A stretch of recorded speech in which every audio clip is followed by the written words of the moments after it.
I'm Michel Martin, and this is Tell Me More from NPR News. April is National Poetry Month. To celebrate, we will bring you the latest in our month-long series of tweet poems. That is just a bit later. But first, a new law in France that bans the niqab and the burqa from public places is in force starting today. The niqab is a face veil that only leaves a slot for the eyes, and the burqa is a full-body covering, including a mesh cover for the face. The law bans their use in public places like streets, government buildings, and entertainment venues. Here's French President Nicolas Sarkozy describing what he called the need for this new law. Le problème de la burqa n'est pas un problème religieux. C'est un problème de liberté, c'est un problème de dignité de la femme. The problem with the burqa, he says, is not a religious one, but a question of freedom and women's dignity. In a few minutes, we'll hear two very different views on the new law from two women, both Muslim. Before that, though, we want to check in with Eleanor Beardsley, who's been covering this issue from the beginning. Eleanor Beardsley reports for NPR from Paris, and she's with us now on the line from her home office. Welcome back, Eleanor. Thanks so much for joining us. Good to be with you, Michelle. Now, Eleanor, tell us once again, is this law specifically aimed at face covering for religious reasons? Like, as you know, sometimes people wear a mask because they have a cold. So if you wear a scarf over your face in the wind, this law only attaches to these specific Islamic face coverings. Right. Well, except for if you wear medical bandages and if you wear a motorcycle helmet that covers your face, that's okay, too. I mean, obviously, if you're wearing a scarf for the wind, you're not hiding yourself permanently. You're going to take it off. I don't think there's too many facial coverings that keep your face covered except for these Muslim veils. So, yeah, it's aimed at that, although they have said you can wear a motorcycle helmet, and if you have, a bandage on your face from being injured, you can keep that on. How is this law meant to be enforced? Well, I've seen police directive, apparently, and what they're supposed to do is they stop the woman who's wearing it, ask her to remove it, and show her ID. If she refuses, she can be taken to the commissariat, where they've stipulated that she should never be forced to take it off, but just persuaded, just to show who she is and prove she is who she is in her ID. And it should never take more than 4 hours. And if she still refuses, what can follow is a fine, a $200 fine, and eventually a civics class. But actually, I spoke with the police today, and they said this is still a pedagogical period. It's the first day. They said no one is going to be systematically stopped. It will be a case-by-case basis thing. And they're going to see how it plays out. They're going to see where there are trouble spots, what sort of things are coming up when they're stopping women. But, I also spoke with someone, head of a police union, and they're kind of worried that this is going to create a much bigger problem than it's trying to solve. And they said a lot of people who are insisting on wearing full face covering veil are very happy to be taken in and arrested. They're looking for a polemic, and they also want to turn it around and put the burden on the police and show that, they're just trying to live their lives. So some police are worried about that. And have there been any people detained today? There have been news reports that there were a couple of people detained. Was it received as an intentional act of civil disobedience? Can you tell us a little bit more about that? Well, the only thing I heard about, Michelle, frankly, was that there was a demonstration against this law and that several people were detained not because they were wearing the burqa or niqab, but because they did not get protest permit from the city hall, and they were protesting illegally near the Notre Dame Cathedral. So that's all I can tell you about that right now. Okay. And can you remind us again about why the administration of Sarkozy feels that this law is necessary, and how much public support does it have? Yeah, I mean, this law is said to be just inherently incompatible with French values of equality of the sexes and secularism. And they do point to real things like there's been a problem with veiled women coming to preschools to pick up their children. And some of the teachers are like, I don't want to give this child away to someone that I'm not sure it's not their mother or guardian. So, they're asking people to take off the veil when they come into preschools. The government says it isolates women, it strips them of their humanity. People don't circulate very well. It's like civil society mixing. And it is funny because I interviewed a woman who was wearing the niqab Friday in a Muslim neighborhood outside of Paris. And she said to me, it's quite an experience to wear. It's a very emotional experience. You are completely cut off from society. And she didn't mean that as a bad thing, but I think that's the whole government's point. These women are set aside. And also there's a fear that they're being forced to wear it by, sort of patriarchal Muslim society. Maybe their husband or their brothers are forcing them.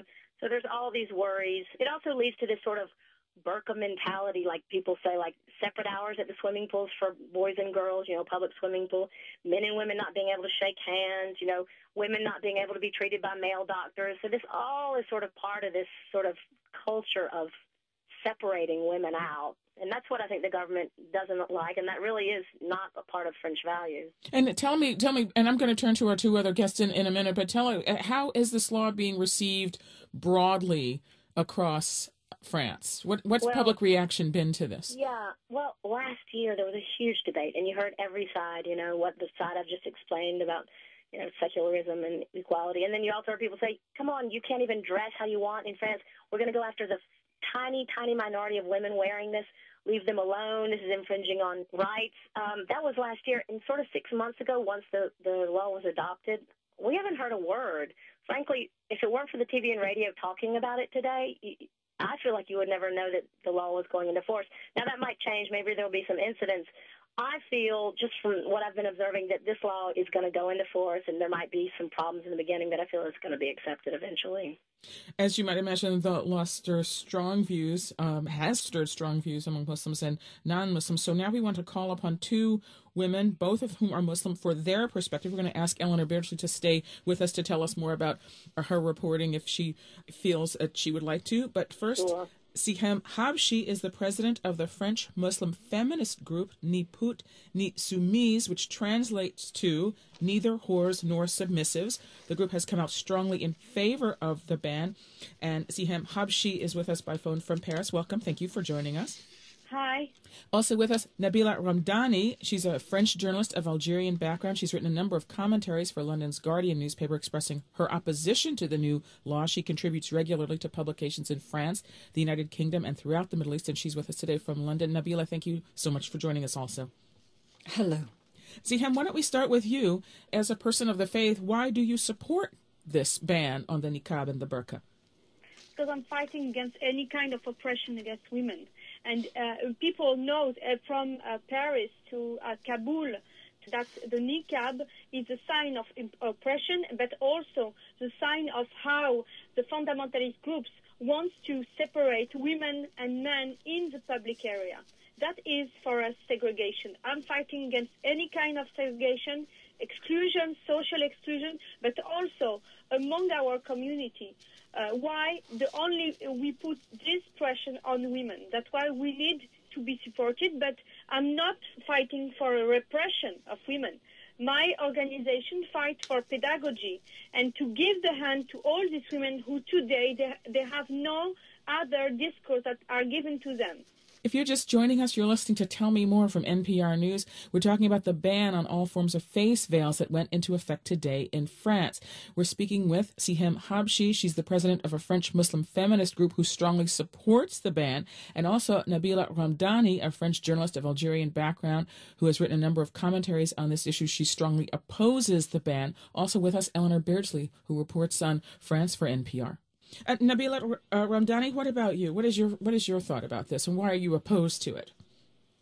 Well, we've heard a segment from Nicolas Sarkozy earlier, and he's right. The law is not about religion. As an actual fact, the text of the law doesn't mention Islam even once. He claims it's about liberty and dignity, and it is, for me, abundantly clear that this ban is a violation of fundamental human rights and has little to do with the liberation of women or the dignity. Quite the opposite, because in actual terms, what this ban would mean is that it forbids women from stepping out of the house, which means that effectively it prevents them from being free individuals, it excludes them from society completely, and it effectively puts them under house arrest.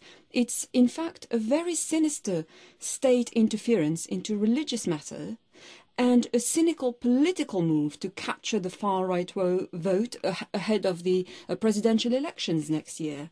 And it is a cynical text of law because it not only tells women how to dress, which is patronizing enough, but worse still, it criminalizes a handful of women who have chosen a lifestyle of their own in respect of the secular nature of French society. And I have to insist on that point, to choose to cover their faces. What about Nabila's point that if women are choosing the veil, that they will in fact be confined to their houses, though even more isolated than they are now?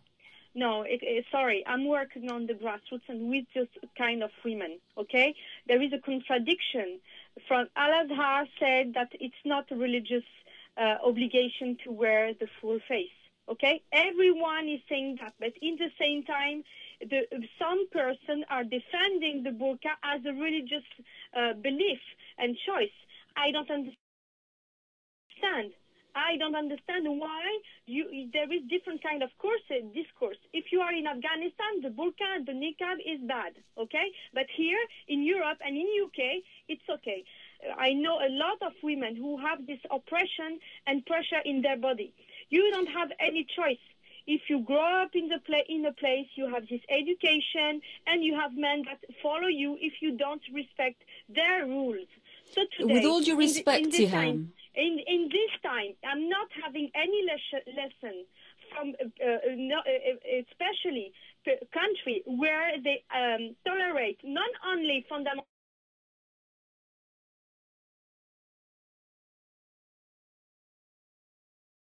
fundamentalist groups, but some groups who have to kill women who practice adultery. Hold on a second. I think you're talking about honor killings I understand that you see it's part of a continuum, but that's a different issue for a different day. So I'm going to ask us to stick to this particular issue for right now. Nabila, what about her point that this is needed to create a public space for women who otherwise would be pressured by their communities, by their families, to act against their own will? That they really cannot, without this law, they can't really exercise free choice. What about that, Nabila? Well, obviously, it's not designed to create a public space for these women because they are excluded from this public space. No. Just like Siham, I am French of Algerian background myself, and I know France inside out. I've also met these women. A lot of them are telling me that it is actually a liberating tool for them, and what this law is achieving is excluding them. And if I may add a very crucial point here, even if there were instances of women being forced into wearing it, which I believe there is in a minority of cases, there is already ample legislation at the national level in France, European laws, making sure that no form of abuse against women whatsoever is allowed. There is no need for comprehensive legislation, for blanket legislation, which achieves nothing, but create introduces a very definite link between crime, abuse, and Islam. But could you address her specific point there? She said that might be fine, but on the ground, the reality is in these communities that the pressure is such that if you don't cover yourself, you're subject to a level of harassment. You're not going to Michel, I am talking about people I've met on the ground. I am myself I grew up on those infamous housing estates outside Paris. I know these women. I meet them. My mom works in a school. She deals with women wearing niqabs day in, day out. They're quite happy to show their faces when they go to pick up their children. But the sad reality is that from now on, they won't be able to go to school to pick up their children because they are being treated like criminals. And Eleanor pointed out that fact in her report earlier. She said they are not criminals, and yet the state is treating them as such. All right, we're almost out of time, and I need a closing thought from each of you. And Siham, you already had the floor, so why don't you conclude? Do you feel, Siham, 6 months from now, a year from now, that there will be acceptance of this law and that it will be better for the women with whom you work? Yeah, of course, the law will be accepted. What I'm not sure is that I think the reality is today that the lack of democracy in our poor area is still there. So if we don't work on this, the others and the fundamentalist groups will take this lack of democracy and use it, and they will find another issue. They will find another things to target and to have a place in this country. Okay. And Nabila, final thought from you as well. I know a year from now, I understand you strongly oppose this as a matter of a violation of religious freedom, but what do you think the circumstances will be? Well, first of all, I have to say that I'm far from impressed by Siham's view, who claims to be a feminist, because the whole point of living in a democracy like France, which prides itself in the respect of freedom of expression and human rights, is to let people live and let live. And surely France should empower women to make autonomous choices for themselves, and if they choose to cover their faces, they should be perfectly allowed to do so. And it's not going to look good in France. We have a division within the French government. The Prime Minister himself came out to say that he's opposed to the ban because the aim will be to stigmatize the Muslim community. You have the leaders of the 6 main religions in France, including the Grand Rabbi, who said it's very difficult to be a Muslim in France nowadays.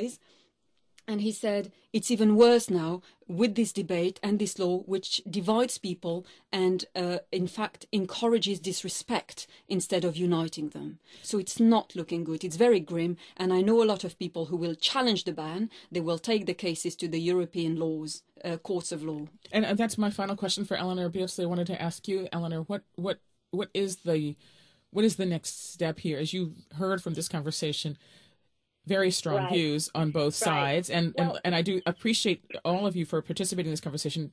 So, Eleanor, what is the next step here? Is there one? Well, I think there probably will be cases taken to the European Court of Human Rights, and there's even other cases that there was a man who said he's going to pay all the fines of the women wearing the burqa so they can be free to wear them. I mean, I agree with certain points both of you guys have made. I have to say I don't think too many people are being forced to wear the niqab in France because, quite frankly, everyone who wears it that I've talked to says it's not even in the Quran. They're just doing the extra step. Secondly, if they weren't to wear that, they could completely cover themselves if they just left a small place for their face. So I don't think that it's taking away, you know, that's my opinion. It seems like you could still totally veil yourself if you just showed your face. But one thing I would say is that I do think the law is a bit political. I agree with Nabila when she says that there's so few women that wear the burqa and the niqab. And in a country like France, I think the garment will ultimately disappear because, I interviewed an 18-year-old who said she wanted to wear it till the day she died. But really, how long is she going to last in France with her complete covering black over her entire body? Probably not very long. So I think that Sarkozy is pushing for this law. Really, it's a non-issue, I think, and he wants voters from the far right. He's scared of a rise in the far right. So I think the reasons for enacting it are a bit sinister. Eleanor Beardsley reports for NPR from Paris. She was with us from there. Nabila Ramdani is a French journalist who's written for publications in France, the United Kingdom, and throughout the Middle East. She strongly opposes the burqa ban, as it's known, and she joined us from London. And Sihem Habshi is the president of the French Muslim feminist group Ni Put Ni Surmise. It means neither whores nor submissives, and she was with us by phone from Paris. Ladies, I thank you all so much for joining us. Thank you, Michelle. Thank you.